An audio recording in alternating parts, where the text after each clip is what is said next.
તો જય હિન્દ, જય માતાજી ને જય દ્વારકાધીશ। મારા બધા જ હિન્દુ ભાઈઓ માટે ગર્વ લીધા જેવી વાત કે ભગવાન શ્રી કૃષ્ણના સીધી લીટીના વારસદારો એટલે કે જાડેજા, ચુડાસમા, સરવૈયા, રાયજાદા, રાણા, ભાટી, જાદોન આ બધા જ ભગવાન શ્રી કૃષ્ણના સીધી લીટીના વારસદારો છે। અને આ વાત વર્ષો પહેલા હાઈકોર્ટે પણ સ્વીકારી લીધી છે અને હાઈકોર્ટનો ચુકાદો પણ આવી ગયો છે કે જ્યારે દ્વારકામાં ભગવાન શ્રી કૃષ્ણના પૌત્ર એટલે કે પ્રદ્યુમનજીને ત્યારે હવેલીની સરકાર દ્વારા જ્યારે નીલામી કરવામાં આવતી હતી ત્યારે જામનગરના રાજવી એટલે કે જામ સાહેબે બધા પુરાવા આપ્યા હાઈકોર્ટમાં અને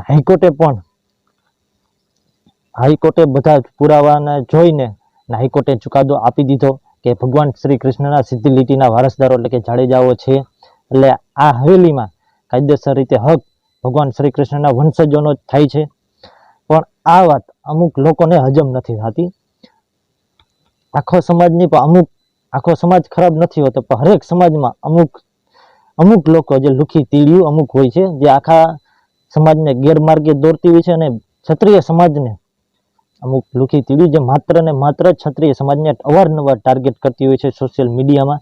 આ વિડીયો એના માટે જ છે, બાકી હું કોઈ સમાજને ટાર્ગેટ નથી કરતો। આ વિડીયો માત્ર ને માત્ર જે ક્ષત્રિય સમાજને ટાર્ગેટ કરતા હોય છે ને એની માટે છે, બાકી તો બધા જ હિન્દુઓ માટે ગર્વ લીધા જેવી વાત છે ભાઈ। જે માત્ર ને ક્ષત્રિય સમાજને ટાર્ગેટ કરતી હોય છે ને એની માટે જ અમુક જ છે। તો એને જ મારે કહેવાનું કે ભગવાન શ્રી કૃષ્ણના સીધી લીટીના વારસદારો એટલે કે જાડેજાઓ છે આ હાઈકોર્ટે પણ સ્વીકારી લીધું છે। જ્યાં પુરાવા આપવાના હતા ત્યાં અમે આપી દીધા અને ભગવાન શ્રી કૃષ્ણ જે ક્ષત્રિય હતા એના વંશજો ક્ષત્રિય જ હોય। તો જય હિન્દ ને જય માતાજી। અને આ